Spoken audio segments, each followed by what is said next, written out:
నమస్తే. ఈరోజు మనం మన 9 టీవీ ఫేస్ టు ఫేస్ కార్యక్రమంలో ఒక ముఖ్య అతిథిని మనం ఇంటర్వ్యూ చేయబోతున్నాం. వారు బరిగెల కోటేష్ గారు తిరువూరు నియోజకవర్గం నుండి వైఎస్ఆర్‌సీపీ పార్టీ నుండి ఆశావాహుల జాబితాలో మొదటి స్థానంలో కనబడుతున్నటువంటి మన బరిగెల కోటేష్ గారిని మనం ఈరోజు కలవడం జరిగింది. ఈ విషయంలో అసలు అక్కడ నియోజకవర్గ పరిస్థితులు ఎంతవరకు కోటేష్ గారికి అనుకూలంగా ఉంది, అధిష్టానం కోటేష్ గారికి ఇవ్వడానికి ఎంతవరకు సుముఖంగా ఉన్నారు, అనేక విషయాలను చర్చించే ప్రయత్నం చేద్దాం. సార్ నమస్తే. సార్ బాగున్నారా? అయితే సార్ మొదటగా మీ రాజకీయ నేపథ్యం ఏంటి సార్? సార్ నా రాజకీయ నేపథ్యం అంటే నేను ఆంధ్ర యూనివర్సిటీలో ఇంజనీరింగ్ చేశాను సార్. ఈ ఇంజనీరింగ్ దగ్గర నుంచి నేను కొంచెం పొలిటికల్గా అక్కడ ఎక్కువగా యూనివర్సిటీలో స్టూడెంట్ లీడర్గా యాక్టివ్గా ఉండేవాడిని. అయితే ఈ క్రమంలో ఏమైందంటే కొంచెం ఆర్థికంగా స్థిరపడటం కోసం మధ్యలో కొంచెం నేను వేరే బిజినెస్లో వాటిలోకి వెళ్ళిపోయాను. కొంచెం ఇప్పుడు స్థిరపడ్డాక మళ్ళీ ఈ రాజకీయాలు ప్లస్ ఈ తిరువూరు నియోజకవర్గంకి నేను చాలా రుణపడిపోయి ఉన్నాను. ఆ విధంగా మళ్ళీ నేను రాజకీయాల్లోకి రావడం జరిగింది సార్. తిరువూరు నియోజకవర్గాన్ని మీరు ప్రత్యేకంగా ఎంచుకోవడంలో కారణం ఏంటంటారు? సార్ తిరువూరు నియోజకవర్గం అంటే నేను 2009 నుంచి అక్కడ వ్యాపారం చేస్తూ ఉన్నాను. అక్కడ ఉన్న ప్రజలతో అక్కడ ఉన్న వాళ్ళందరితో చాలా నాకు ఎక్కువ సంబంధాలు ఉన్నాయి. ప్లస్ ఇంకొకటి ఏంటంటే అక్కడ ఎవరు వచ్చినా కూడా ఆ ప్రాబ్లమ్స్ అనేవి సాల్వ్ అవ్వట్లేదు. ఇప్పుడు మాజీ ఉప ముఖ్యమంత్రి కోనేరు రంగారావు గారు వచ్చారు, ఆయన చేయలేకపోయారు. కొంతమంది అలా వస్తున్నారు వెళ్ళిపోతున్నారు తప్ప ఎవరైనా చేయలేకపోతున్నారు. వాళ్ళ ప్రాబ్లమ్స్ అన్ని అలాగే ఉండిపోతున్నాయి ఆ నియోజకవర్గంలో. అందుకని నేను అక్కడ నుంచి చేసి వాళ్ళకి నాకు ఇచ్చిన వాళ్ళు నాకు ఎంతో వ్యాపారంలో ఎంతో తోడ్పాటు ఇచ్చారు, నన్ను ఎంతో ఆశీర్వదించారు. వాళ్ళ రుణం తీర్చుకోవడం కోసం నేను తిరువూరు నుంచి పోటీ చేయడానికి అక్కడి నుంచి ముందు. తిరువూరు నియోజకవర్గంలో ప్రాబ్లమ్స్ చాలా ఉన్నాయి అనే విషయాన్ని మీరు ప్రస్తావించారు. అసలు మీ దృష్టిలో ఉన్న ప్రాబ్లమ్స్ ఏంటి? ఏ విధంగా మీరు ఇచ్చేద్దాం అనుకుంటున్నారు? తిరువూరు నియోజకవర్గంలో మేజర్గా ఉన్న ప్రాబ్లమ్స్ గంపలగూడెం మండలం వెనగడప కట్టలేరు అని చెప్పేసి అక్కడ ఒక వాగు ఉంది, దానికి ఒక వంతెన బాగా అవసరం. అది 2018లో కూలిపోవడం జరిగింది. పక్కనే నియోజకవర్గం మైలవరం నియోజకవర్గం ఉంది. అక్కడ సంబంధించిన మంత్రి దేవినేని ఉమా ఉన్నారు, వారు పట్టించుకోలేదు. ఆ బ్రిడ్జి అనేది ఎక్కువ అవసరం ఉంది, కానీ ఆ బ్రిడ్జి అనేది తెలుగుదేశం ప్రభుత్వం దాన్ని నెగ్లిజెన్సీ చేసింది. ఆ మంత్రి కూడా పట్టించుకోలేదు. కాబట్టి అప్పుడున్న పరిస్థితుల్లో ఇది లేదు. మొన్న మా ముఖ్యమంత్రి గారు వచ్చి దానికి ఫండ్స్ రిలీజ్ చేశారు. అయితే మా ఎమ్మెల్యే గారు వాటిని కొంచెం ఆయనకు అవగాహన లేకపోవడం వల్ల తెచ్చుకోవడంలో విఫలమయ్యాడు. అయితే నేను రీసెంట్గా ఒక బస్సు ఇంజనీరింగ్ కాలేజ్ బస్సు 42 మంది విద్యార్థులు ఉన్నారు. మరి ఇంజనీరింగ్ కాలేజ్ బస్సు అంటే ఎంతో మరి రేపు ఈ దేశానికి వాళ్ళు ఎంతో ఉపయోగకరమైన విద్యార్థులు. వాళ్ళ నాలెడ్జ్ కావాలి, వాళ్ళ అవసరాలు దేశానికి ఎంతో ఉంది. పొరపాటున ఏదన్నా ఆ బస్సు దాంట్లో పడితే ఎంతోమంది విద్యార్థులు తల్లిదండ్రులు కడుపు కోత గురయ్యేవాళ్ళు. వెంటనే నేను స్పందించి అక్కడికి వెళ్ళి దాని మీద నేను ఇచ్చేసాను. అక్కడ ఉన్న ప్రజలకు కూడా చెప్పాను. మా ముఖ్యమంత్రి గారి గురించి తెలుసు అందరికీ, ఎందుకంటే ఆయన మాట ఇస్తే తప్పడు. అయితే ఈ పొరపాటు ఏంటంటే మా ఎమ్మెల్యే గారికి కొంచెం అవగాహన లోపం వల్ల దాన్ని కొంచెం లేట్ అయిన మాట వాస్తవం. స్థానిక ఎమ్మెల్యే గారికి అవగాహన లేదు అనే విషయాన్ని స్పష్టంగా చెప్తున్నారు మీరు? స్పష్టంగా 100కి 200% చెప్తాను నేను, అవగాహన లేదని. ముఖ్యమంత్రి గారు ఏకొండూరు బాధితులు కావచ్చు, డ్రైనేజ్ వ్యవస్థ కావచ్చు, తిరువూరు ఈ కట్టెలేరు వంతెన కావచ్చు శాంక్షన్ చేయడం జరిగింది. ఈ సందర్భంలో మరి మీరన్నట్టుగా స్థానిక ఎమ్మెల్యే గారి దగ్గర తెచ్చుకొని ఖర్చు పెట్టి ప్రజలకు సేవ చేసేంత అవగాహన లేకపోవడం వల్లే ఇవి ఆగిపోయినాయి అనే విషయాన్ని మీరు చెప్తున్నారు. రేపొద్దున ఒకవేళ సీటు మీకు కన్ఫర్మ్ చేసి మీకు ఇస్తే మీరు తిరువూరు నియోజకవర్గ ప్రజలకు మీరిచ్చే భరోసా ఏంటి? నేను తిరువూరు నియోజకవర్గ ప్రజలకు ఆల్రెడీ భరోసా ఇచ్చాను. నేను ఎమ్మెల్యేగా కంటెస్ట్ చేసి అంటే ఈలోపు నేను ఫైల్ ప్రక్రియ అనేది చేపిస్తాను. ఒకవేళ చేయించలేకపోతే కనుక నా సొంత నిధులతో టెంపరీగా అంటే ఎటువంటి ఫ్లడ్స్ వచ్చినా ఎటువంటి వరదలు వచ్చినా కూడా మీకు టెంపరీ కన్స్ట్రక్షన్ అనేది చేస్తాను, చేసి మీకు అందుబాటులో తీసుకొస్తాను. నేను అక్కడ ఉన్న ప్రజలకు వాళ్ళకి నేను ప్రామిస్ చేయడం జరిగింది. దానికి నేను కట్టుబడి ఉన్నాను. ఇప్పుడు స్థానిక శాసన సభ్యుల్ని మీరు అవమానించారా అంటే ఏం చెప్తారు? నేను అవమానించడం అనేది తప్పు, అలా కాదు. అంటే ఇది ఏంటంటే ఇది ఒక అడ్మినిస్ట్రేషన్ ప్రక్రియ. ఎమ్మెల్యే ఆయన ఏముంటుందంటే అడ్మినిస్ట్రేషన్ ప్రక్రియ ఉంటుంది. దీనివల్ల ఆయన కొంచెం చదువుకోలేకపోవడం వల్ల తెలియక అవగాహన లోపం తప్ప ఇంకా వేరే ఏం లేదు దీంట్లో. ఇప్పుడు స్థానిక ఎమ్మెల్యే రక్షణ్ గారు ఉండగానే మీరు గ్రామాల్లో ఎక్కువగా పెన్షన్లు ఇవ్వడం కానివ్వండి, లేదు ఈ రోడ్డు విషయంలో కానివ్వండి, ఇంకా కొన్ని విషయాల్లో మీరు ముందుండడం, అక్కడ నియోజకవర్గ సమస్యలను తెలుసుకోవడం, ఆ సమస్యల కోసం మీరు స్పందించడం, కొన్ని ఆ కార్యక్రమాలు చేయడంలో మీ ఉనికిని కాపాడుకోవడమా, లేదా రేపు సీటు కోసమే ఈ ప్రయత్నమా? అంటే మీరు అలా అంటారు కరెక్ట్ కాదు. నేను నా పార్టీ కోసం పనిచేస్తాను. నేను వైఎస్ఆర్ కాంగ్రెస్ పార్టీలో ఒక కుటుంబ సభ్యుడు. నేను దాంట్లో ఒక కుటుంబం, ఆ కుటుంబంలో ఒక సభ్యుడిని. అంతే తప్ప ముందు నేను పార్టీ కోసం పనిచేస్తాను. నా విధి విధానాలు, నా యొక్క పని నా ముఖ్యమంత్రి గారికి నచ్చితే, మా అధిష్టానానికి నచ్చితే వాళ్ళు నాకు ఏ బాధ్యతలు అప్పచెప్తే స్వీకరించడానికి రెడీగా ఉంది. రేపు 24 ఎలక్షన్లో సార్, రేపు రాబోయే 24 ఎలక్షన్లో ఆశావాదుల జాబితాలో ముందున్న మీరు కన్ఫామ్గా బీఫామ్ మీకే వస్తుంది అనే ధైర్యం మీకుందా? నాకు పక్కా ఉంది 100% ఉంది నాకు. ఈ గత 2 సంవత్సరాల కాలంలో బీఫామ్ నాకే వస్తుంది, ఈసారి ఎమ్మెల్యే నేనే అనే ఆలోచనతోనే తిరువూరు నియోజకవర్గంలో గ్రూప్ రాజకీయాలు చేస్తున్నారు బరికెల కోటేష్ గారు అనే మాట వినపడుతుంది. మీకు ఏం సమాధానం చెప్తారు? సార్ అది తప్పండి. మీరు దయచేసి అది మీరు మాట వెనక్కి తీసుకోవాలి. నేను ఏ గ్రూప్ రాజకీయాలు చేయలేదు. నేను ఎవరిని అక్కడ డిస్టర్బ్ చేయలేదు. మా ఎమ్మెల్యే గారు కానీ అక్కడ ఉన్న మా పార్టీ నాయకులు కానీ కార్యకర్తలు కానీ ఎక్కడ ఇచ్చేయలేదు. వాళ్ళ అవసరాలు తీర్చుకొని నేను స్వయంగా వెళ్ళి వాళ్ళని కలిసి నా వంతుగా నేను సాయం చేస్తున్నాను. ఈ రాష్ట్రానికి పెద్ద కొడుకు మా జగన్మోహన్ రెడ్డి గారు, చిన్న కొడుకుగా నేను అక్కడ ఉండి నేను నా వంతు నేను సాయం చేస్తున్నాను తప్ప దీంట్లో ఇంకా ఏమి చేయడానికి లేదండి. బరికెల కోటేష్ గారు కన్ఫామ్ గా బీఫామ్ నాది, తిరువూరు నుంచి నిలబడేది నేనే అనే విషయాన్ని కన్ఫామ్ చెప్తున్నాను. అయితే ఇంతకుముందు 15 ఎలక్షన్లు జరిగినాయి నియోజకవర్గానికి. ఎస్టీ, బీసీ, మైనారిటీల జీవితాల్లో ఏమన్నా మార్పు వచ్చిందా? మీరు వచ్చాక ఏం మార్పు చేస్తారు? సార్ నేను వచ్చాక పక్కా మార్పు తీసుకొస్తాను, అభివృద్ధి చేస్తాను. ఎలా చేస్తానంటే మీరు కరెక్ట్గా అడిగారు. అక్కడ ఉన్న ప్రజలకున్న అవసరాలు ఉన్నాయి. ఇప్పుడు ఏకొండూరు మండలంలో కిడ్నీ బాధితులు ఉన్నారు. వాళ్ళకి సంబంధించిన ఫస్ట్ ఆ కిడ్నీ అనేది డిసీజ్ ఎందుకు ఇది అవుతుందంటే వాటర్ ప్రాబ్లం వల్ల అవుతుంది. ఆ వాటర్ స్కీమ్స్ మా ప్రభుత్వం అనేది గుర్తించింది. ఎందుకంటే మా ముఖ్యమంత్రి గారికి ప్రాణ విలువ తెలుసు ఆయనకి. మేము మా పార్టీ మేము చేసిన అభివృద్ధి ప్రజల్లో ఉంది కాబట్టి మేము ఈ రోజున వైనాట్ 175 అనే నినాదంతో ప్రజల్లో ఉన్నాము. ప్రజలు మమ్మల్ని పూర్తిగా ఆశీర్వదించడానికి సిద్ధంగా ఉన్నారు. వైనాట్ 175 అనే నినాదం సక్సెస్ అయిందా అంటే ఏం చెప్తారు? సార్ 100% సక్సెస్ అయింది. ఏ విధంగా అంటారు? సార్ మేము చేసిన అభివృద్ధి ఉంది. మేము చేసిన అభివృద్ధి అంటే ఎంతసేపటికి మీరు ఇప్పుడు మా ముఖ్యమంత్రి గారు వచ్చి 4 సంవత్సరాలు 7 నెలలు అవుతుంది. ఈ 4 సంవత్సరాలు 7 నెలల్లో మీరు చూడండి, పబ్లిక్లో రూరల్ సైడ్ ప్రతి ఒక్క గ్రామంలో విలేజ్లో ఎవరిని అడిగినా కూడా చెప్తారు సార్.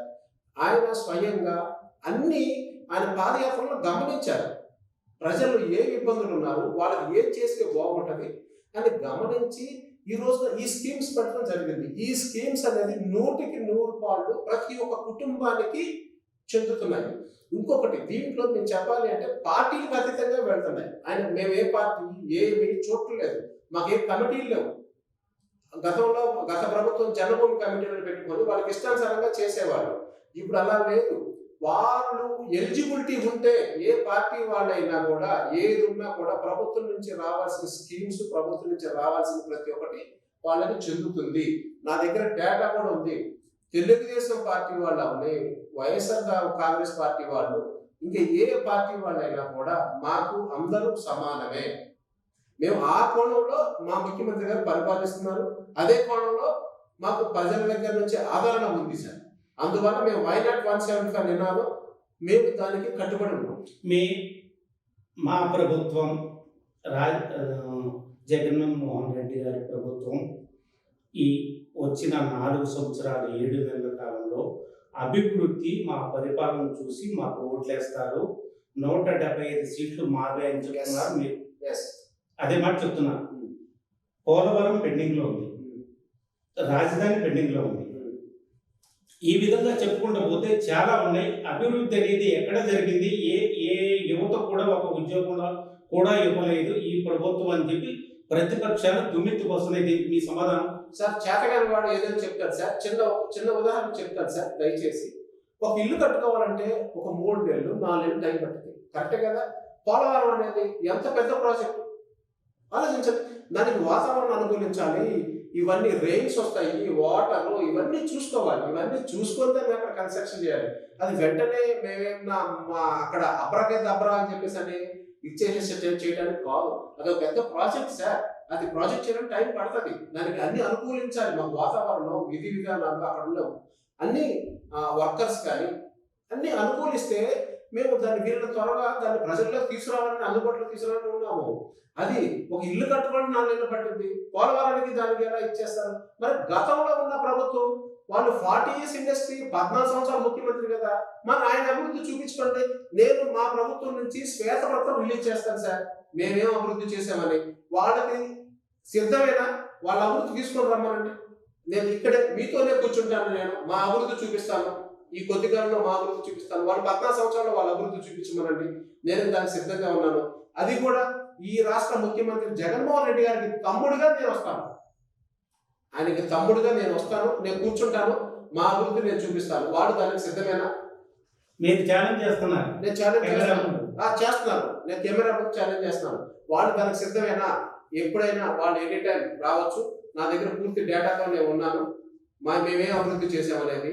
ఎక్కడో ఏదో చిన్నది తీసుకొని దాన్ని ఏదో అంటే ఈ సోషల్ మీడియా లేకపోతే తెలియని ప్రజలు, అమాయక ప్రజల్ని మభ్యపెట్టి ఏదో చేయాలని చూస్తున్నారు. అవన్నీ ఉడకవు సార్. మా ముఖ్యమంత్రి గారికి ఈ ప్రజలు ఆదరణ ఉంది కాబట్టి మేము ప్రశాంతంగా ఉండి ఆయన అక్కడ పరిపాలిస్తానికి ఉన్నాడు. లేదంటే వాళ్ళకలాగా మేము ఇచ్చేయడానికి లేదు సార్. ఆయన ప్రజల మనిషి సార్. ఆయన బడుగు బలహీన వర్గాల ముఖ్యమంత్రి అంటే సార్ వైఎస్ జగన్మోహన్ రెడ్డి గారు. ఈ రాష్ట్ర ప్రజలు అదే తీర్మానంతో ఉన్నారు. 2019 ఎన్నికల్లో వైఎస్ఆర్సీపీ పార్టీ ప్రత్యేక హోదా నినాదంతో ప్రజల్లోకి వెళ్ళింది, సక్సెస్ అయింది. రేపు 24 ఎలక్షన్లో ఏ నినాదంతో ముందుకెళ్తున్నారు? ఏ విధంగా వైనాట్ 175 తీసుకొస్తున్నారు? సార్, మీరు ప్రత్యేక హోదా అడిగారు. అది ప్రాసెస్ ఉంది సార్. వెంటనే అక్కడ కేంద్ర ప్రభుత్వానికి కూడా కొన్ని నిధులు కావాలి. ఇప్పుడున్న పరిస్థితుల్లో ఈ కరోనా ఇదిలో కేంద్ర ప్రభుత్వం కూడా అన్ని చూసుకొని దాన్ని ఒక స్పెషల్ స్టేటస్గా దాన్ని అనౌన్స్ చేస్తుంది. ఏమీ లేకుండా ఏదో ఇచ్చేసాం కదా అంటే అనౌన్స్ చేసేస్తే దానికి కొన్ని ఉంటాయి, ప్రాసెస్ ఉంటుంది. ఆ ప్రాసెస్ నడుస్తుంది, దాన్ని చేస్తారు. ఇంకొకటి, మీరు 2024 ఏ నినాదం అడిగారు. నేను అదే చెప్తున్నాను సార్. మేము చేసిన అభివృద్ధి మా నినాదం సార్. మేము చేసిన అభివృద్ధి మేము అదే చెప్తున్నాం. మా ముఖ్యమంత్రి ఏం చెప్తున్నాడు ఇప్పటికి? నేను చేసిన అభివృద్ధి, నేను చేసింది చూసి మళ్ళీ నాకు ఓటేయమన్న నాయకుడు. వాళ్ళకలాగా మేము రోడ్ల పడి తిరగట్లేదు సార్. ఆయన అభివృద్ధి చేస్తున్నాడు, అభివృద్ధి చేసే ఓటేయమన్నాడు. అలా వాళ్ళని చెప్పమనండి. మరి ఆయన 14 సంవత్సరాలు ముఖ్యమంత్రిగా పరిపాలించాడు కదా, మరి ఆయన ఏం చెప్పాలి? ఆయన చెప్పగలుగుతాడు ఆ మాట? ఆయన చెప్పలేడు. ఎందుకంటే ఉన్న ఈ యొక్క రాజకీయాలు, ఇవన్నీ అధికారాలు, ఇవన్నీ వాళ్ళ స్వలాభం కోసం, వాళ్ళ ఆస్తులు పెంచుకోవడం కోసం, వాళ్ళ యొక్క అభివృద్ధి కోసం వాడుకున్నారు తప్ప ప్రజల కోసం వాడలేదు. ఎందుకంటే ఒకటి చిన్న ఆలోచించండి. ఒక అంబేద్కర్ స్టాచ్యూ ఆలోచించండి. మరి ఇంతమంది ఈ రాష్ట్రం ఏర్పడి ఇన్ని సంవత్సరాలు అవుతుంది, ఇంతమంది మారారు, ఎవరికి రాని ఆలోచన మా ముఖ్యమంత్రికి వచ్చిందంటేనే గొప్ప విషయం. ఎందుకంటే ఆయన అభివృద్ధి చేసే ఆ భగవంతుడు ఆయనకు ఆ జ్ఞానం కల్పించాడు. ఆయన తండ్రి పట్ల ఆయన నడుస్తున్నాడు. ఏమంటున్నాడు? నా తండ్రి పక్కన నా ఫోటో ఉండాలి అనే ముఖ్యమంత్రి కదా. ఇప్పుడు నేను ఇంకోటి కూడా ఈ రాష్ట్ర ప్రజలకు చెప్తాను సార్. చెప్పండి. ఈ మా జగన్మోహన్ రెడ్డి గారు ఎంతో కష్టపడి ఈ ప్రజల కోసం తన తండ్రి సడన్ గా అనుకోకుండా ప్రమాదవశాత్తు చనిపోయిన తర్వాత తండ్రి ఇప్పుడు కొన్ని బాధ్యతలు ఉంటాయి మనకి. ఈ బాధ్యతల్లో భాగంగా ఈ రాష్ట్రాన్ని అభివృద్ధి చేయాలి, వీళ్ళంతా నా ఫ్యామిలీ, నా కుటుంబం అనుకొని ఆయన ఎన్నో ఇబ్బందులు పడ్డాడు. ఎన్ని అయినా కూడా బరాయించి ఈ ప్రజల కోసం 3648 కిలోమీటర్లు నడిచి ప్రతి ఒక్కళ్ళ గుండెల్లో ఇతను స్థానం సంపాదించుకొని వాళ్ళ అవసరాలు తెలుసుకున్నాడు. వాళ్ళ కష్టాలు వాళ్ళన్నీ తెలుసుకొని మా కోసం, ఈ రాష్ట్ర ప్రజల కోసం ఆయన ముఖ్యమంత్రి అయ్యాడు. పాదయాత్ర సమయంలో మీరన్నదే చెప్తున్నా. చెప్పండి. పాదయాత్ర సమయంలో అనేక హామీలు ఇచ్చి జగన్మోహన్ రెడ్డి గారు మాట తప్పారు అంటున్నారు అంగన్వాడీలు. మీరేం చెప్తారు సార్? అంగన్వాడీలు అనేది అది ఆల్రెడీ మేము కొంతవరకు మా ప్రభుత్వం న్యాయం చేసింది. వాళ్ళ గొంతెమ్మ కోరికలో ప్రభుత్వం అనేది ఇచ్చేది. ఎందుకంటే ఒక డిపార్ట్మెంట్ కాదు ప్రభుత్వం అంటే. సార్, ప్రభుత్వం అంటే అన్ని రకాల డిపార్ట్మెంట్స్ ఉన్నాయి, అందరినీ చూసుకోవాలి. వాళ్ళు అడిగారు చేశారు కదా అని చెప్పేసి వాళ్ళ గొంతెమ్మ కోరికలు తీర్చే ఇదిలో లేదు. ఇప్పుడు మా ఈ న్యాయమైన కోరికలే జగన్మోహన్ రెడ్డి గారు మాకు ఇచ్చిన హామీ ప్రకారమే మేము అడుగుతున్నాం. తెలంగాణ కంటే 1000 రూపాయలు మేము పెంచి అడుగుతున్నాం. మాట తప్పారు, మడమ తిప్పారు జగన్మోహన్ రెడ్డి గారు అని చెప్పి చేస్తున్నారు. అది తెలుగుదేశం ప్రభుత్వం వాళ్ళు కొంతమందిని మా యొక్క ఈ ఉద్యోగులను కొంతమంది మభ్యపెట్టి వాళ్ళ ప్రలోభాలు పెట్టి చేపించిన ధర్నా సార్. ఇది మీరు తెలుసుకోండి సార్, మీరు తెలుసుకోండి.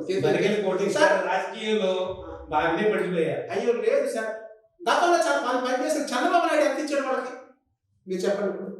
గతంలో వాళ్ళ న్యాయమైన కోరికలు అడుగుతుంటే ఎవరికి ప్రతిపక్షం వాళ్ళని ఉసుగొల్పిందని చెప్పడంలో మీరు బరిగల కోటేష్ గారు పడిపోయారు. ఆయన ముఖ్యమంత్రిగా పనిచేశారు కదా, ఆయన ఎంత ఇచ్చాడు చెప్పండి. ఆయన ఏమి ఇచ్చాడు ఈ రాష్ట్ర ఉద్యోగులకి? ఏం కల్పించాడు చెప్పండి? భద్రత ఎంతవరకు ఇచ్చేసాడు సార్? చిన్న ఉదాహరణ సార్, హోమ్ గార్డ్స్ విషయం తీసుకోండి. వాళ్ళకి ఎంత జీతం వచ్చేది తెలుసా? వాళ్ళకి 6000 రూపాయలు వచ్చేది. ఇవాళ వాళ్ళకి ఎలాంటి జీతం చెప్పండి? ఊహించారా ఎవరైనా? ఈ రాష్ట్ర ప్రజలు ఊహించారా? సార్, మా ముఖ్యమంత్రి గారు ప్రతి ఒక్కటి చేస్తారు. వాళ్ళు కావాలని కొంతమంది ఉద్యోగుల్ని వాళ్ళ ఈ ఎలక్షన్స్ మా యొక్క ప్రభుత్వాన్ని ఏదో చేయాలనుకుని చేస్తున్నారు తప్ప దాంట్లో అంగన్వాడీలో కూడా వాళ్ళు తెలుసుకున్నారు. వాళ్ళు తెలుసుకొని అయ్యో ఈ రాష్ట్ర ముఖ్యమంత్రి మన కోసం చాలా చేశాడు, ఇంకా అవసరమైతే చేస్తాడని నిర్ణయంతో ఎక్కడ నడుస్తుంది ఇప్పుడు మీరు చెప్పండి. ఇది టీడీపీ వాళ్ళు నడిపించే ఒక ధర్నా. వాస్తవం మీకు ఆధారాలతో సహా నేను ఇస్తాను, కావాలంటే ఆధారాలతో సహా ఇస్తాను. చెప్పండి, మీరు సిద్ధమేనా? మీరు ఏ ప్లేస్ తీసుకెళ్తారో చెప్పండి, ఏ అంగన్వాడీ సెంటర్ తీసుకెళ్తారని చెప్పండి, నేను వస్తాను. వాళ్ళు చెప్తారు, వాళ్ళే ఇస్తారు. మీకు ఆరోపణలు చేస్తున్నారు, వాళ్ళే చెప్తారు. టెలికాస్ట్ అయ్యాక వాళ్ళే చెప్తారు. రమ్మని, షూర్, డెఫినెట్లీ రమ్మనండి. వాళ్ళు ఎవరి చేత ఏ డ్రామాలు ఆడిస్తున్నారో మాకు తెలీదా? వాళ్ళు కావాలని ఇప్పుడు ఒకటే సార్, ఒక గ్లాసు పాలల్లో ఒక విషపు పొట్టు ఒకటేస్తే చాలు. అలాగే ఈ విషపు పొట్టు అనేది టీడీపీ వాళ్ళు దాన్ని వచ్చేసి ఆ ఉద్యోగుల్ని ఇబ్బందులు పెడుతున్నారు. వాళ్ళ అంతరాత్మకు తెలుసు, ఆ ఉద్యోగులకి ఏంటి మా ముఖ్యమంత్రి గారు ఏం చేసిన వాళ్ళ అంతరాత్మకు తెలుసు. ఇది కావాలని ఒక ఏదో క్రియేట్ చేస్తున్నారు తప్ప అది అవాస్తవం. మీరు అసలు మీరు దాని గురించి అసలు మాట్లాడాల్సిన అవసరం లేదు. జనసేన టీడీపీ పొత్తును మీరు ఎలా చూస్తారు సార్? జనసేన అనేది ఆయన 2 చోట్ల ఎమ్మెల్యే కంటెస్ట్ చేసి 2 చోట్ల ఓడిపోయిన వ్యక్తి. అసలు ఆయన గురించి పదే మీడియా వాళ్ళు ఎందుకు అడుగుతున్నారు నాకు అర్థం కావట్లేదు. 2 చోట్ల ఓడిపోయిన వ్యక్తిని ఎలా మీడియా వాళ్ళు ఎందుకు అడుగుతున్నారు అన్నది సార్. ఎందుకంటే ఒక పార్టీకి అధ్యక్షుడు, జనసేన పార్టీ అనేది అలా చాలా పార్టీలు ఉన్నాయి, అందరూ అధ్యక్షులు అవుతారు. ఎవరు రిజిస్టర్ చేసుకున్నా కూడా అధ్యక్షులు అవుతారు. ఆయన చేసుకున్నది కాదు. రీసెంట్ గా చూశారు కదా సార్, ఆయనకి పవన్ కళ్యాణ్ గారికి ప్రజల ఆదరణ అనేది లేదు. ఆయనకి అసలు ముందు ఒక ఈ రాష్ట్రానికి ఏం చేయాలనేది ఆయనకి అసలు క్లియర్గా లేదు. ఈ ప్రజల నాటి తెలియదు, ఈ ప్రజల కష్టాలు తెలియదు. ఆయన ఎంతసేపటికి సినిమాలో ఏదో షూటింగ్ లో లాగా వచ్చి హాల్టింగ్, చంద్రబాబు నాయుడు వాహనానికి అతను హాల్టింగ్ డ్రైవర్ సార్, నేను అదే చెప్తున్నాను. చంద్రబాబు నాయుడు పర్మనెంట్ డ్రైవర్ సెలవు పెట్టినప్పుడు ఇతను హాల్టింగ్ డ్రైవర్ వస్తాడు, వచ్చి ఏపీలో ఈ జస్ట్ 1 or 2 days రాజకీయం బరగల్ కోటేష్ గారు సంచలన వ్యాఖ్యలు చేస్తున్నారు. పవన్ కళ్యాణ్ నువ్వు చంద్రబాబు నాయుడు రాజకీయ వాహనానికి హాల్టింగ్ డ్రైవర్, ఇది పక్క తెలుసు కదా. నువ్వు సూట్ కేసులు, సంచులు ఇవన్నీ నేను డ్రైవింగ్ చేసినందుకు ఆయన నీకు బహుమతిగా ఇస్తున్నాడు. ఇదే సార్, ఆయనకి దమ్ము ధైర్యం ఉంటే ఆయన ఎక్కడ కంటెస్ట్ చేస్తారో చెప్పమనండి. అక్కడ నేను మా ముఖ్యమంత్రి గారు అడిగి నేను కంటెస్ట్ చేస్తాను. నీకు 50,000 ఓట్లతో నేను అతన్ని ఓడిస్తాను సార్, నేను సిద్ధంగా ఉన్నాను. అతను ఏ నియోజకవర్గం తెలియని వ్యక్తి సార్ అతను. మీరు పదే పదే మీడియా వాళ్ళు అలా అనొద్దు దయచేసి. అతనికి అసలు ఒక దిశ ఏదన్నా ఉందా? ఈ ప్రజలకు ఏం చేయాలి, ఈ ప్రజలకు ఏం చేస్తే ఉందా? ఏమీ లేదు. ఏదో ఎలా ఉంటుందంటే ఏదో పవన్ కళ్యాణ్ గారి మీద పోటీ చేయడానికి మీరు సిద్ధంగా ఉన్నారు సార్. నేను అసలు ఇంటర్వ్యూలో ఛాలెంజ్ చేస్తున్నారు. నేను ఛాలెంజ్ చేస్తున్నాను, టెలికాస్ట్ చేస్తాం. చెయ్యండి, మీరు చెయ్యండి. పవన్ కళ్యాణ్ మీ మీద నేను కంటెస్ట్ చేయడానికి రెడీగా ఉన్నాను. అసలు నీకు నియోజకవర్గం తెలియని వ్యక్తి ఈ రాష్ట్రంలో. అసలు ప్రస్తుతం ఎవడైనా రాజకీయాలకు వచ్చినప్పుడు జనసేన అధ్యక్షులతో పోటీ పడుతున్నారు సార్. నేను జనసేన అధ్యక్షుడుగా తెలుగుదేశం పార్టీ అధ్యక్షులతో కూడా నేను పోటీకి రెడీ. తెలుగుదేశం పార్టీ అధ్యక్షులతో కూడా నేను పోటీకి రెడీ. కుప్పం నుంచి నా అన్న ఆదేశిస్తే నేను కుప్పం నుంచి కూడా పోటీ చేయడానికి సిద్ధంగా ఉన్నా. కుప్పం నుంచి కూడా నేను చెప్తున్నా కదా, కుప్పం నుంచి రెడీగా ఉన్నా, మంగళగిరి నుంచి రెడీగా ఉన్నా. పవన్ కళ్యాణ్ తెలియదు, అతనికి నియోజకవర్గం లేదు, ఏమీ లేదు. ఏదో ఒక పిచ్చి కుక్కలా తిరుగుతూ ఉంటాడు. అతని మీద అసలు నేను కాదు సార్. అసలు నేను మా పార్టీలో ఏ కార్యకర్త నుంచోబెట్టినా 50,000 మెజార్టీతో గెలుస్తాడు. నేను ఇది ఛాలెంజ్. పవన్ కళ్యాణ్ అతను దానికి అంగీకారం ఇవ్వని మీరు కనుక్కోండి. మీరు తిరువూరు నియోజకవర్గం నుంచి గెలిచి అసెంబ్లీకి వెళ్ళే అవకాశం ఉందా?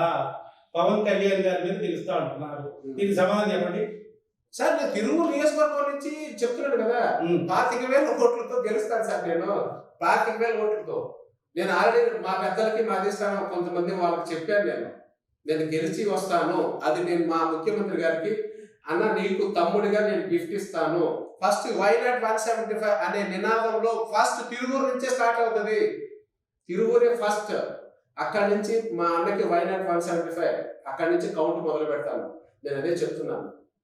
బరగల్ కోటేష్ గారు ఆర్థికంగా అన్ని విధాల సమర్థత ఉండి, వ్యాపారాల నుండి ఆర్థికంగా అన్ని విధాల సమర్థత ఉండి రాజకీయాల్లోకి రావడంలో, రాజకీయం అనేది వ్యాపారం అని వచ్చారా, సేవలు వచ్చారా?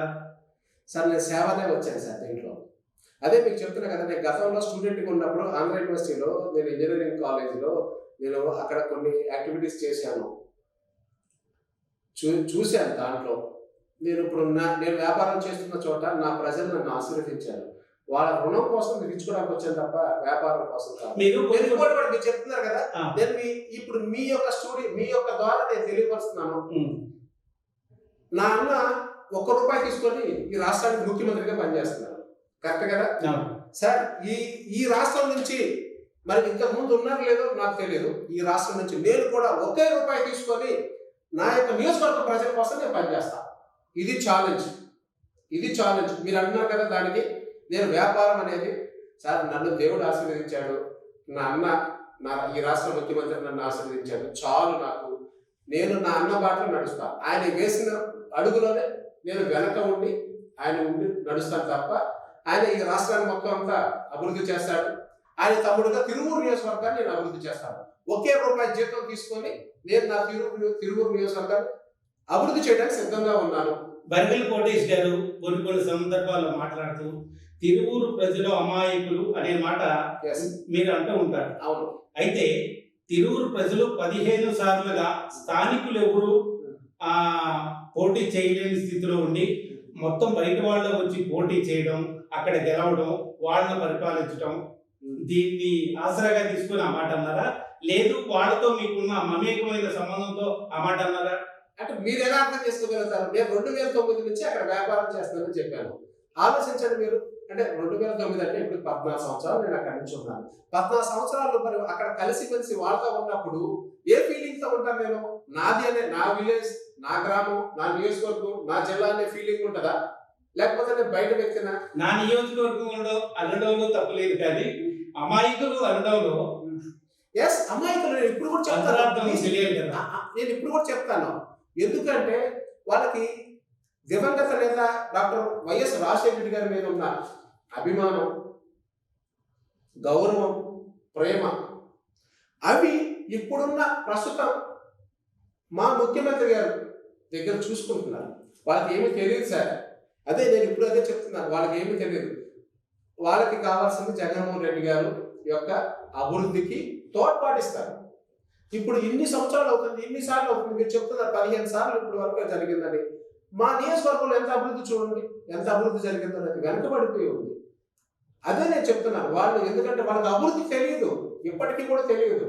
అభివృద్ధి అంటే నేను చూపిస్తాను సార్, నా అన్న ప్రభుత్వంలో మళ్ళా 2024 నా అన్న ముఖ్యమంత్రి అవుతాడు, అదే శాసనసభలో నేను శాసనసభ్యుడిగా ఉంటాను. నా అన్న దగ్గర నుంచి నేను తీసుకొచ్చి నా నియోజకవర్గాన్ని అభివృద్ధి చేస్తాను. వాళ్ళకి అభివృద్ధి అంటే నేను చూపిస్తాను. జనసేన తెలుగుదేశం కూటమి 3 నెలల్లో ఎలక్షన్లు వస్తున్నాయి, గెలిచేది మనమే, మన ప్రభుత్వమే వస్తుంది అని వాళ్ళు ప్రజలకు భరోసా ఇస్తున్న సందర్భంలో మా అన్న ప్రభుత్వమే వస్తుందని మీరనడంలో అర్థం ఏంటి? చిన్న అర్థం చెప్పండి సార్, దీంట్లో చెప్పండి. ఇప్పుడు రాత్రి అంటే ఏదో సోషల్ మీడియాలో చూసాను, 24 సీట్లు అయ్యో ఎమ్మెల్యే సీట్లు, 2 సీట్లు అయ్యో ఎంపీ సీట్లు అని చెప్పి పవన్ కళ్యాణ్ అనేవాడు రాజకీయాలు ఫర్ సేల్ అని బోర్డు పెట్టుకోవాలి అతను ఆఫీస్ దగ్గర. అంటే రాజకీయాలు ఫర్ సేల్ అని పెట్టుకొని MLA tickets or MP tickets అమ్మబడింది ఇక్కడ. ఎందుకంటే జనరల్ గా చూస్తాం, అంటే ఫ్లాట్ ఫర్ సేల్ లేదా ఇలా చూస్తాం కదా, అలాగే ఆ బోర్డు తీసుకుని పార్టీ ఆఫీస్ దగ్గర పెడితే ఈ 24 టికెట్లకి అతను అమ్ముకొని, ఈ 2 ఎంపీ టికెట్లు అతను అమ్ముకొని ఆ డబ్బులు తీసుకొని కనపడిన వ్యక్తి పవన్ కళ్యాణ్. అసలు అలాంటి వాడు మా పార్టీ ముందు కోటేష్ గారు సంచలన వ్యాఖ్యలు చేస్తున్నారు. సార్ నేను ఏదైనా ఈ రాష్ట్ర ముఖ్యమంత్రికి తమ్ముడిని సార్. నేను ఏదన్నా మా అభివృద్ధి చూసి నేను మాట్లాడతాను, సంచలనం కాదు, మా అభివృద్ధి చూసి నేను మాట్లాడతాను. మా అభివృద్ధి కళ్ళ కట్టినట్టు కనపడుతుంది సార్. మా అభివృద్ధి, మా పథకాలు పొందని వారు ఎవరున్నారు పార్టీలకు అతీతంగా రమ్మనండి, నా దగ్గర లిస్ట్ ఉంది. వాళ్ళు ఏం చేశారు సార్? ఇంకా చిన్న ఇది చెప్పనా, చంద్రబాబు నాయుడు అతనికి అంటే నేను ఈ మధ్య బ్రెయిన్ దొబ్బిందని ఒక అంటారు. కర్ణాటకలో కాంగ్రెస్ వాళ్ళు ఏదో బస్సు ఫ్రీ అని, మహిళలకు బస్సు ఫ్రీ అని ఒక స్కీమ్ పెట్టారు. సరే ఓకే, బాగానే ఉంది. అదే నేను తెలంగాణలో పెట్టారు, బాగానే ఉంది. ఇప్పుడు వాళ్ళెవరో పెట్టే స్కీమ్స్ ఈ యొక్క 40 ఇండస్ట్రీ పొలిటీషియన్ 14 సంవత్సరాలు పనిచేసిన ముఖ్యమంత్రి ఇతను కూడా ఆడబిడ్డల స్కీమ్ అని పెట్టి చేస్తున్నాడు. ఆలోచించండి, ఇది రాష్ట్రం విడిపోయి ఎంతో అవసరాలు, ఎంతో ఇదిలో ఉంది. మీరు అంటున్నారు చూసారా, అతను ఒక్క స్వలాభం కోసం చేసేది రాజకీయం సార్. మా ముఖ్యమంత్రి గారు అతను పొద్దున్నే 6 గంటలకు లేచిన దగ్గర నుంచి నైట్ పడుకునే టైం తెలియదు. అది 12 అవ్వచ్చు, 1 అవ్వచ్చు, 2 అవ్వచ్చు. ఆయన కంటిన్యూస్గా, మీరు ఒక్కటి గమనించండి రాష్ట్ర ప్రజలకి, అలా కంటిన్యూస్గా చైర్లో కూర్చొని ప్రతి నిమిషం ఎక్కడ ఏం జరుగుతుంది, ఎక్కడ ఏం చేస్తే బాగుంటుంది, ఈ ప్రజల కోసం ఆలోచించే ముఖ్యమంత్రి సార్. ఇంకోటి కూడా చెప్తాను సార్, మీ స్టూడియోలో ఉండి సంచలనం అంటారు కదా, సంచలనమే చెప్తాను. సంచలన వ్యాఖ్యలు చేస్తున్నారు. నేను సంచలనమే సార్. సార్, ఈ ఆంధ్రప్రదేశ్ రాష్ట్రంలో విజయవాడ నడిపొడ్డున పీడబ్ల్యూ గ్రౌండ్స్, అది ఎంతో విలువైన ఒక స్థలం, అవును కదా. ఆ స్థలంలో చూడండి, అంటే నేను ఇది క్లియర్గా మీరు వినాలి. ఒక ముఖ్యమంత్రి ఈ యొక్క రాష్ట్రంలో దళితులు, బలహీన వర్గాలు, మైనారిటీస్, బీసీలు ఎవరైతే ఉన్నారో వీళ్ళందరికీ పక్షపాతిగా పనిచేసే వారు మా యొక్క ముఖ్యమంత్రి వైఎస్ జగన్మోహన్ రెడ్డి గారు. ఈయన ఆలోచన విధానం చూడండి. ఈయన అక్కడ ఆ పీడబ్ల్యూ గ్రౌండ్స్లో అంబేద్కర్ స్టాచ్యూ 125 అడుగుల అంబేద్కర్ స్టాచ్యూ పెట్టడం జరిగింది. సరే, అంబేద్కర్ గారు ఎటు వేలు చూపిస్తున్నాడు మీరు చెప్పండి. ఇప్పుడు మీరు చెప్పండి సార్, ఆయన అభివృద్ధి అంటే ఎక్కడ ఉంది? మా జగన్మోహన్ రెడ్డి గారి దగ్గర చూపిస్తున్నాడు. వాస్తవేనా? చూడండి, మీరు వరకు గమనించారా సార్? మీరు గమనించారా? అంబేద్కర్ గారే స్వయంగా ఈ రాష్ట్రాన్ని నా యొక్క పద్ధతులు, నా యొక్క రాజ్యాంగాన్ని, నా కాన్స్టిట్యూషన్ పాటించే వారు మీ ముఖ్యమంత్రి, మీరు కూడా అటే వెళ్ళండి అని ఆయన స్పష్టంగా వేలెత్తి చూపిస్తున్నారు సార్. తాడేపల్లి మా అంబేద్కర్ గారు స్టాచ్యూ చూపించే చూపుడు వేలు జగన్మోహన్ రెడ్డి గారి ప్యాలెస్కి వెళ్ళే చూపిస్తుందని మీరు చెప్తున్నారా? పక్కా సార్, పక్కా.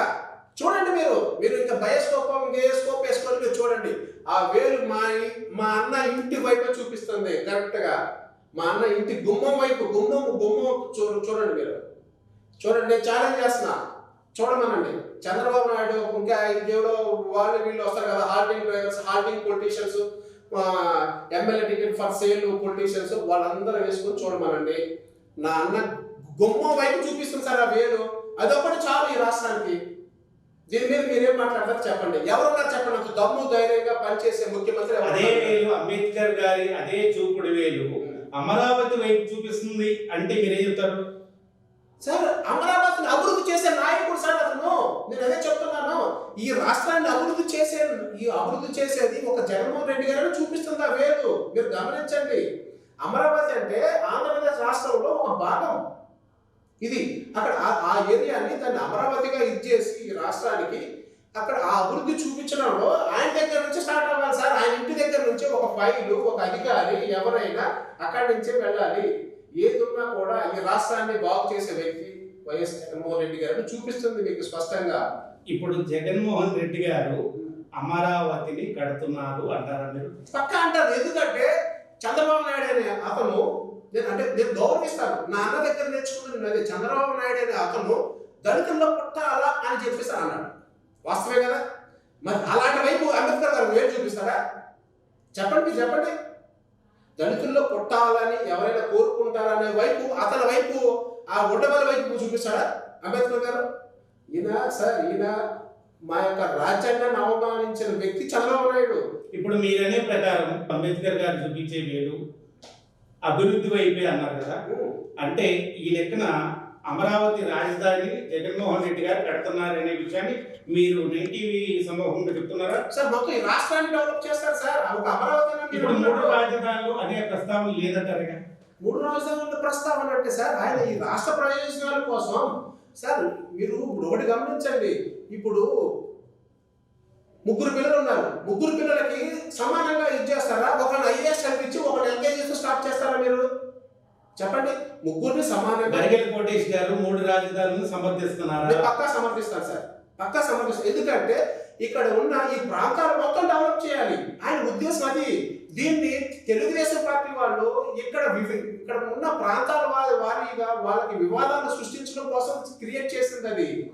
అది తప్పే ఉంది సార్. ఇప్పుడు 3 రాజధానులు అంటే 3 రాజధానులు అసలు ఆంధ్రప్రదేశ్ రాష్ట్రాన్ని డెవలప్ చేస్తున్నాడు ఆయన. ఆంధ్రప్రదేశ్ రాష్ట్రాన్ని ఇప్పుడు కర్నూలు అక్కడ హైకోర్టు తీసుకెళ్తాము, అక్కడ కొంత డెవలప్ అవుతుంది. ఇక్కడ లెజిస్లేటివ్ ఉంటుంది, అక్కడ ఎగ్జిక్యూటివ్ క్యాపిటల్ ఉంటుంది. అట్లా అన్ని సంబంధాలు ఉంటాయి సార్. అన్ని సంబంధాలు ఉండటం వల్ల రాష్ట్రం త్వరగా డెవలప్. 3 రాజధానులు అనే ప్రస్తావన తీసుకొచ్చి 3 సంవత్సరాలు అవుతుంది.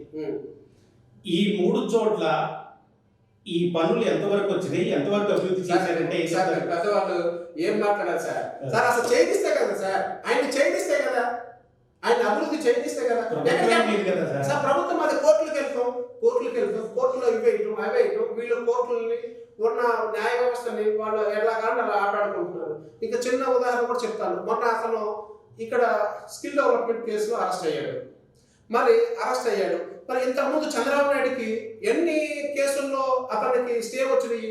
23 కేసుల్లో స్టేలు వచ్చింది. అంటే అప్పుడు న్యాయస్థానాల దృష్టిలో మంచివా చెప్పండి? అప్పుడు న్యాయస్థానాలు మంచివి. ఇతనికి స్టే రాకపోకుండా కోర్టు ఒక న్యాయస్థానం వాళ్ళ ప్రొసీజర్ ప్రకారం వాళ్ళు దాన్ని ఇచ్చేస్తే న్యాయస్థానాన్ని తప్పు పెట్టే వ్యక్తి చంద్రబాబు నాయుడు, వాళ్ళ పార్టీ కార్యకర్తలు.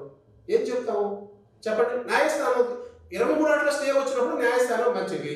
ఈ కేసులో అతనికి స్టే రాకోకుండా అతనికి ఆ ప్రొసీజర్ ప్రకారం జరిగితే న్యాయస్థానం తప్పు. అరెస్ట్ విషయంలో వ్యవస్థలను మేనేజ్ చేసింది జగన్మోహన్ రెడ్డి గారి ప్రభుత్వం అని వాళ్ళు అంటున్నారు. మీరేం చెప్తారు? సార్ ఊరుకోండి సార్. వ్యవస్థలు ఎలా మేనేజ్ చేస్తాం సార్? ఇప్పుడు మా ప్రభుత్వంలో ప్రతి ఒక్క అధికారి ప్రతి ఒక్క సంబంధించిన అధికారులు కరెక్ట్ గా వాళ్ళ పని వాళ్ళు చేసుకోగలిగారు అనేది నిదర్శనం సార్. నేను అదే చెప్తున్నాను. ఇంతకు ముందు వాళ్ళ పని వాళ్ళు చేసుకొని ఇచ్చేవాళ్ళు కాదు, వాళ్ళని చాలా ఇబ్బందులకు గురి చేసేవాళ్ళు. ఇప్పుడు అలాంటిది లేదు. మా ముఖ్యమంత్రి గారు అధికారులకి పూర్తిగా స్వేచ్ఛ, అంటే ఉన్నది ఉన్నట్టు న్యాయబద్ధంగా కొన్ని అధికారాలు అనేది ఎక్కడ ఎవరు డిస్టర్బ్ చేయడానికి లేదు. అలా ఇవ్వటం వల్ల అతనికి ఇదైంది. ఇది మా అధికారుల యొక్క గొప్పతనం కాదు, మా ముఖ్యమంత్రి గారు వాళ్ళకి ఇచ్చిన స్వేచ్ఛాభావం. మీరు ఉన్నది ఉన్నట్టుగా పనిచేయమన్నారు.